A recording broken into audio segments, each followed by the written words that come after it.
Welcome to Beyond the Press Release, a production of Gorecom, in which we speak with small cap executives after they put out important news. With us today, I'm happy to have him for the first time ever, Kareem Nanji. He's CEO of MRBL Financial, trades on the CSC under the stock symbol MRBL, so Marble without the vowels. And for our friends in the US, MRBLF, and for our friends in Europe, 2VO. Now, in order to understand MRBL Financial, let's use an example that all of you already can relate to. We've all heard about how artificial intelligence is being used for our personal health and wellness via wearables and other great devices. So artificial intelligence is essentially delivering personalized analysis and recommendations after it sees what kind of condition we're in and so on and so forth.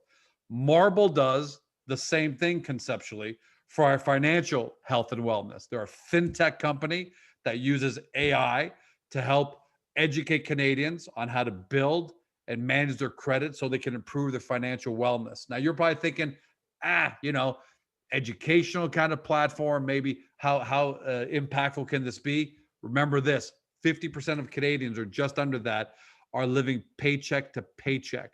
For every dollar of income, they're carrying about $1.71 in debt. So they don't know how to navigate debt, how to make for example, the MyMarble platform in a practical way had suggested people when to pay bills, how to prioritize debt management, tracking offers, highlighting personal data insights, all of that, so that you can have a better financial future. That's how powerful it is. Kareem, let's talk about it. Welcome to the show. Thank you, George. Thanks for having me. Happy to be here.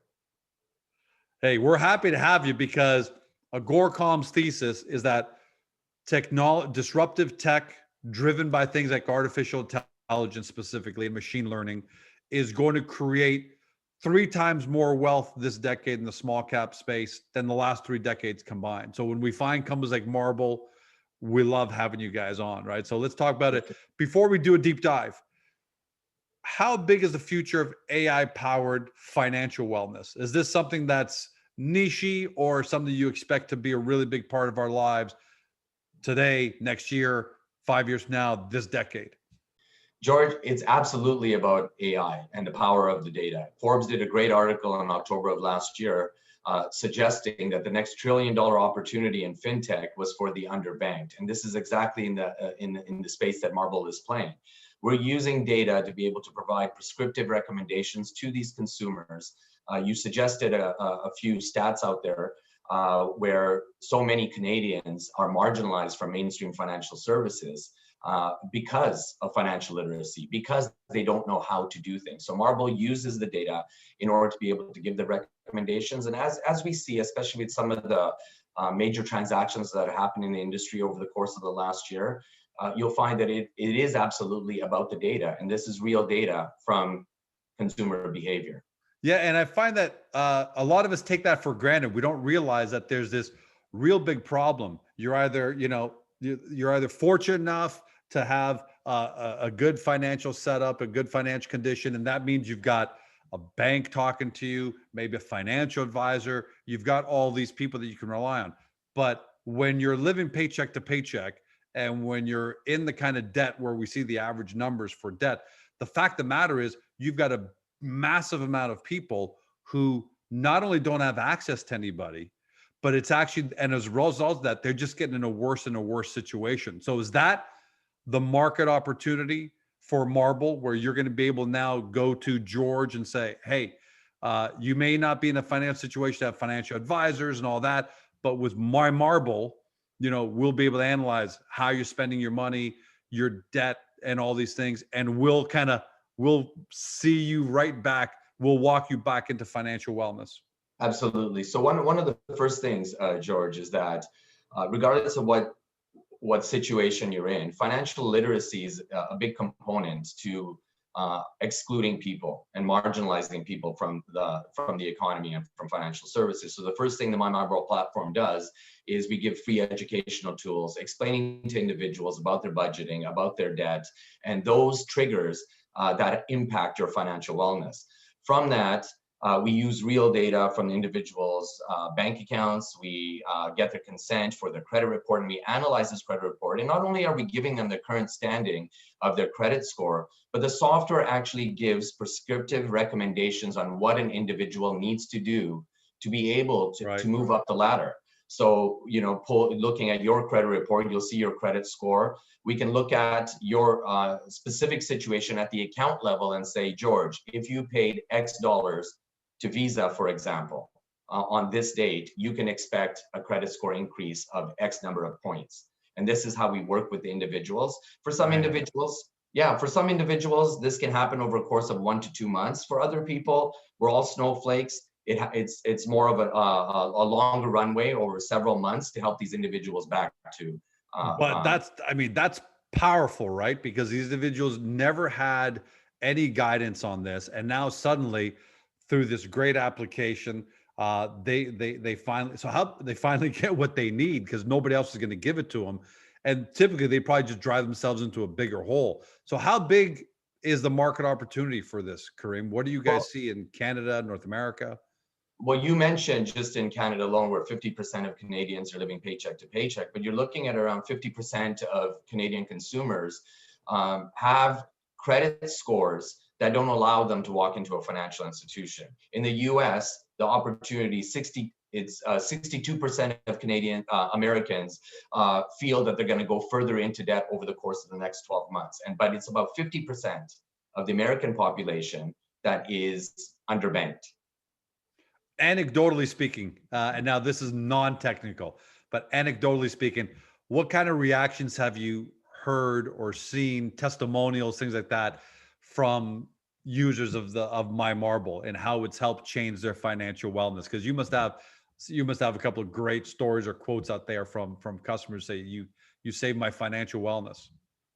Well, absolutely. You know, we've had customers that have seen tremendous impacts within 1 or 2 month period, and they cannot believe that this happens. What happens is individuals, a lot of times, an individual goes into a bank or a financial institution and they're looking for a mortgage and they get declined.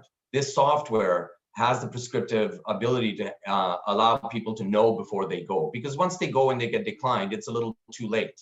So being able to develop a roadmap or a game plan for these individuals. So we've seen very tremendous resonance with the software, especially given the current macroeconomic situation.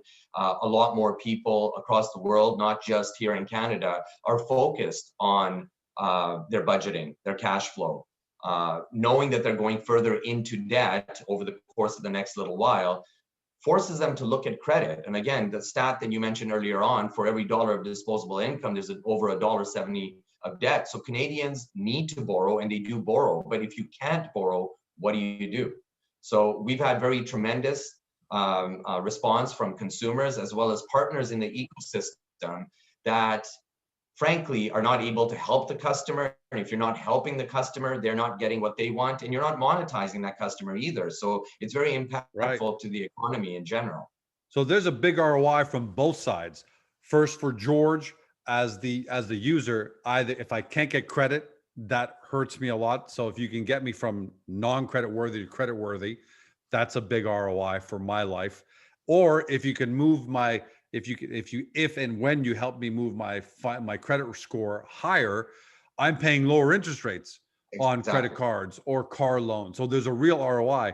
On the other side, if I'm George Com Financial and I've got potential customers walk through the door who want to do business with me but can't, I guess what I do is offer them, MyMarble and say, look, get on MyMarble, clean up your credit, and then come back to me, because when you're credit worthy, I want your business. So let's talk about your business model. How do you guys make money? What do the revenue streams look like? So we're a SaaS-based subscription model. The MyMarble platform allows individuals to come into the platform on a freemium basis, and we do offer free financial literacy on debt management, on budgeting, cash flow, and there's a paid subscription also with the software. But it's all based on the consumer choosing that they want to upgrade. With this model, a consumer can come in, look around, do a test drive, learn a little bit more about the personal finances, and then graduate to a higher level. With the platform itself, it has the ability to have additional add-ons over the course of the next quarter. We're going to be launching some additional products and add-ons for individuals. They're not for everybody. For individuals that might want a savings loan, or they may want a secured credit card, or they may need financing to help them rehabilitate their credit after an insolvency. And that insolvency opportunity, the economy, the market around that, it has been increasing steadily year over year. And in Canada, the federal government has provided a very soft landing and a cushion with subsidies, but those won't last forever. And so you can expect a really large number of Canadians actually going further into restructuring their debt and going into the insolvency. So for everybody at home, now you're really starting to get the power of Marble. It's not just a credit score. It's not just, okay, some financial education on, what is debt, what is a long-term, what is a fixed mortgage, and what is a variable mortgage. It's real, actionable data that allows people to get financially better, and they're more willing. I love the freemium model, Kareem, because freemium, for people at home maybe hearing that for the first time, freemium is you use it free, but when you really like it, then you upgrade to a paid subscription. What is that? If I was to sign on to my Marble today, okay, I'd be free. If I like it a week from now, what is the fee? Is there one fee, or is it gradually grow? Yeah, absolutely. I'm just going to backtrack just a little bit there for a second, George. You mentioned the word actionable, or the phrase actionable data. That's exactly what this is. It's real data, and it's your data. Yeah. And so not only are we doing this on the credit report side, we're doing it based on their financial transactions and their bank accounts, flexible expenses, fixed expenses, what your debt obligations are, and we help the consumer find out exactly where the money is. That's one. But going back to your question, the subscription model for the premium version is $29.99 a month, and it's pay as you go, or you could also look at a 3 month, 6 month, 12-month plan. But what we've also found is that different pricing packages also are required for different people. And so we are looking at launching over the next quarter tiers between the freemium and the premium model, where individuals would potentially be able to go, for example, $9.99 or $19.99, based on choice. And that's the power of AI, right? Because from the AI probably, you can actually probably recommend for each person rather than the full boat. You might say, hey, George, from analyzing your transaction, your financial condition, you need to be at this level. Exactly. You need to be at that level. And I think, and that isn't that the power of AI at the end of the day, that not only you able to analyze my finances and my financial wellness better to deliver better recommendations, but also helps you, right? It helps you build your business model, which I think is extremely powerful. Absolutely. When you're looking at the SaaS model, there's three things that are happening every day. You're acquiring new consumers. So you need to build that trust for the consumer. A lot of people want to try before they buy. Obviously, I do it, you do it, all of us do it. But we also want to retain that customer. And the third part of it is, how do we monetize that customer based on what these individuals need? When you talked about AI again, the software itself has simulations, for instance. Because we have the ability to get insight into their financial transactions in their bank account, we can help these individuals find money. Assume we find $100. We can apply that into the simulation to be able to tell the consumer that for that $100, did you know you could get 30-point increase by applying the money to this account, to this account, and this account in this prescriptive way. Same thing can happen. You want to go into a financial institution, and the credit score plays such a big role in whether you get approved or declined. You could get declined with a lower credit score, and because of the current economic situation, financial institutions have raised their thresholds. Those individuals that could qualify for a credit score in January of last year, that same individual can't qualify today, right? Because the thresholds have been increased. But now assume that you want to go into a financial institution and qualify for the best rate, and you need an 800 credit score to do that. Well, the simulation you can put in your target score, and it'll provide you a roadmap. Now, some of these roadmap recommendations can happen over the goalposts of a credit report today and a credit report next month. an individual could achieve that. So imagine going into your financial institution, George, you go in and you get declined. But the financial institution, neither you know that you're probably 30 days away from potentially getting approved with the rate that you want. You can do the same thing in the automotive industry. You can, the car dealerships, and get the individual in the car that both of them want the consumer driving out with. So absolutely, it is about the data, real data, and it's very much specific to an individual and their current circumstances. So how do you, now here's on the flips, on the one hand, you have a massive market out there. On the other hand, how do you get to George? What's your business model? You going through partners? You going through e-commerce? How do you get there? Yeah, so there's multiple ways. We do direct to consumer through our marketing, whether it's online or whether it's our own organic marketing. But over the course of the last year, the relevance of companies like Marble has become a little bit more prominent, right? So people are also finding us. And when I say people, it's not just the consumer, but other businesses. So other businesses also refer those consumers that they were, to be frank, they weren't able to monetize. The consumer walked away unhappy. The business wasn't able to offer a product. So this, and you touched on this earlier, is that this ends up to become a great reacquisition tool for other businesses. So it's in my best interest at the end of the day. I'm George Collins. Right. How do I help this customer? Exactly. How Kareem do I help doesn't qualify by saying, hey, Kareem, why don't you get on my Marble here?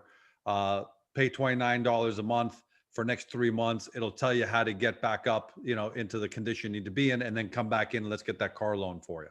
Exactly. So our technology, and we've actually built this over the last little while, where our My Marble platform can be white labeled and embedded in a business's own ecosystem. Businesses are very sensitive to, in some cases, passing a customer over to another business, but having them leave their site.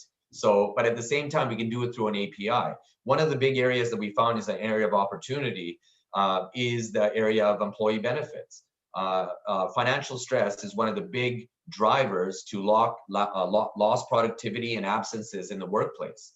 And insurance and benefits costs are increasing. And if financial stress is one of the big drivers to this loss of productivity, how can employers or benefits companies be able to provide this to their employers, either as part of the benefits package, subsidize some of it? So the employee benefit space is actually a huge opportunity for us.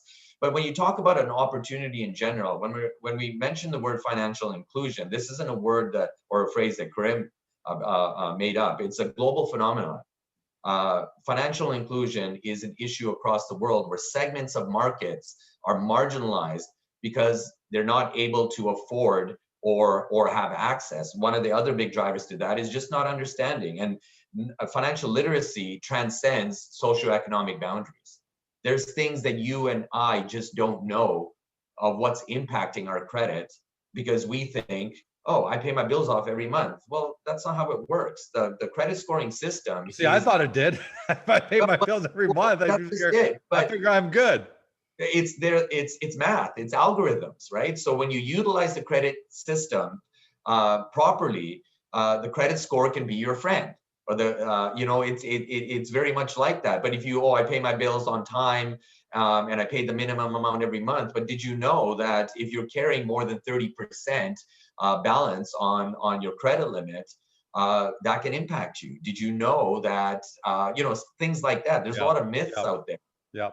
And so the software, sorry, George, one more thing. The software not only gives you prescriptions on what you can do, but it also finds anomalies and errors and omissions on your credit report. Because remember how the system works. You're using your credit card, you use it, you make a payment, and then you're relying on your credit card company to report this back to the information bureaus. If they don't report accurately, this impacts you. So there's a lot of inefficiencies in the system, and so it's also predicated on accurate and timely reporting. So the software also prescribes that and tells the individual, you may want to call this creditor and get this rectified. So Karim, let me ask something. For all the people, most people who are watching at home are probably not in the unbanked side. because obviously they're investors, so they have trading accounts. They probably have some financial resources. There's some people who are watching this who are small investors, and some are watching who are very big investors. But they're investors. They've got a bank account. They've got brokerage accounts, so they're doing okay.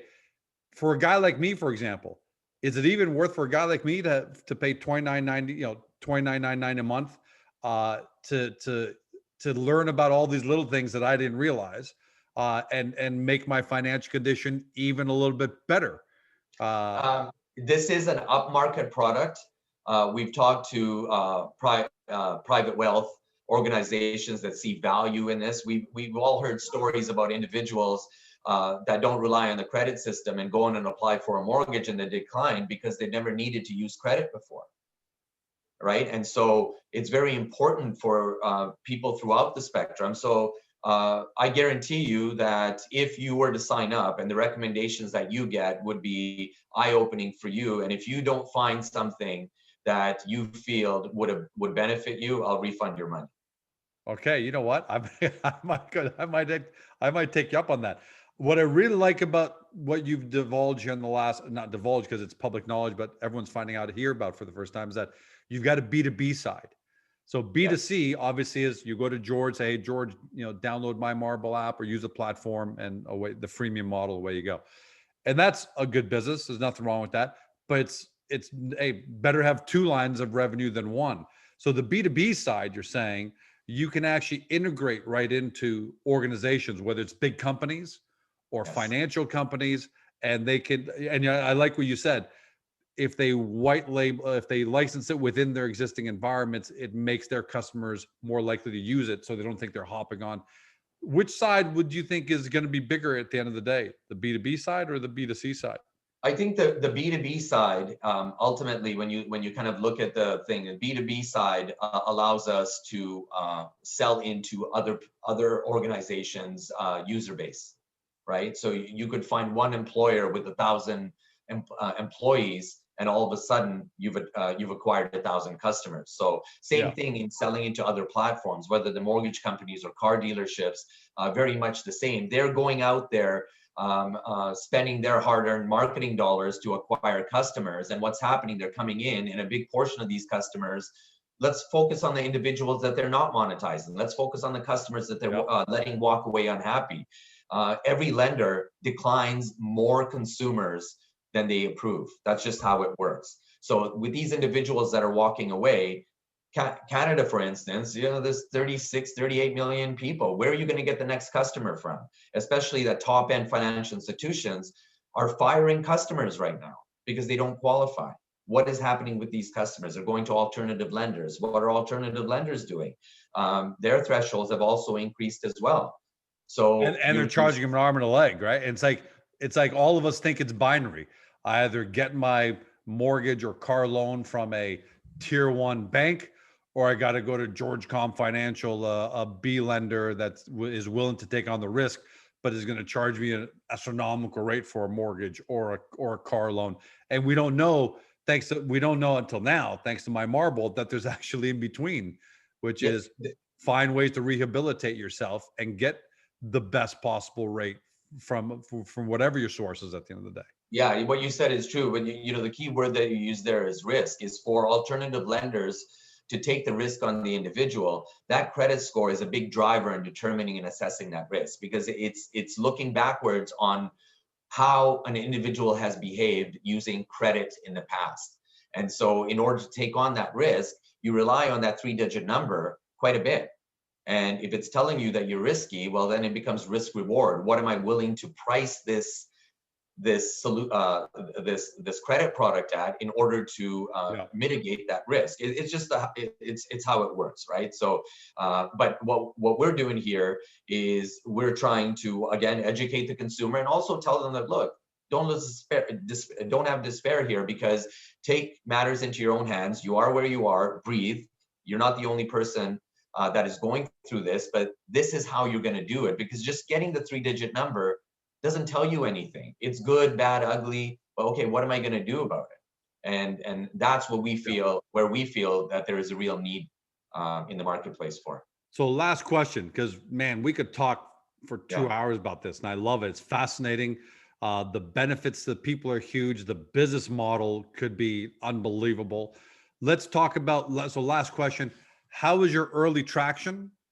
And how do you see if everything goes well, how do you see the company by the end of 2021, by the end of 2022? And I'm not asking for projections on revenues, things like that, but how's your early traction? How do you see growth? Yeah, so we started, especially over the course of the last year, when we launched the platform, it really started to take traction in the summer of 2020. We've now got 5,000 users on the system, a lot more, but 5,000 individuals that have come in and started to use the system. We've had a lot of traction for other individuals and companies in the ecosystem that see us as a very key role in the credit lifecycle.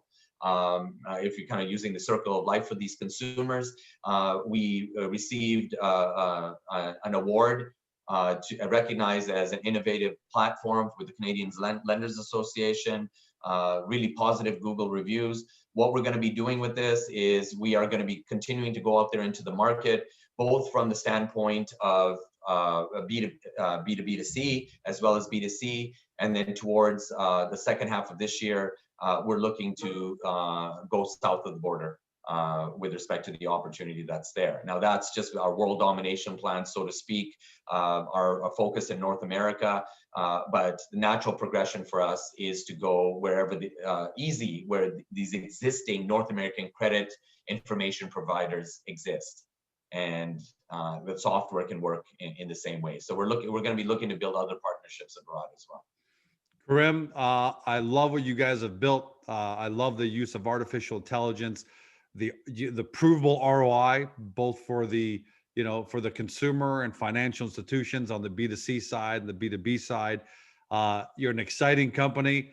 Of course, it's early, but this is why you're on Agoracom, because that's the idea, right? Catch companies like you early, watch, grow. And we can't wait to see how to watch and see you grow in 2021. I appreciate that, George. Thanks for having me on. I enjoyed this. I enjoyed it more. Trust me. In fact, you got me as a customer. I got to go download that app so I can see for myself how powerful it is. For everybody at home, look, it's up to you now to do your due diligence. You've been watching or you've been listening by podcast on Spotify, Google, Apple, or other podcast platforms. To Karim Nanji, he's CEO of Marble Financial. Trades on the CSC under MRBL. For our friends in the US, MRBLF, and for our friends in Europe under 2VO on Frankfurt. Do due diligence, get to Agoracom. We know that this is a brand new concept, right? This isn't anytime you got artificial intelligence into new applications. The powerful part is that they've got an open-ended market. The difficult part is you don't exactly know what they do. We get that. Get to the profile page for Marble and Agoracom. We've got it all neatly laid out for you in layman's terms to understand. Secondly, get from there, go over to the Marble Financial website. Powerful information there, very visual. And you know what? I'm sure it's going to apply to some of you on this webcast, and even a lot of people that you know.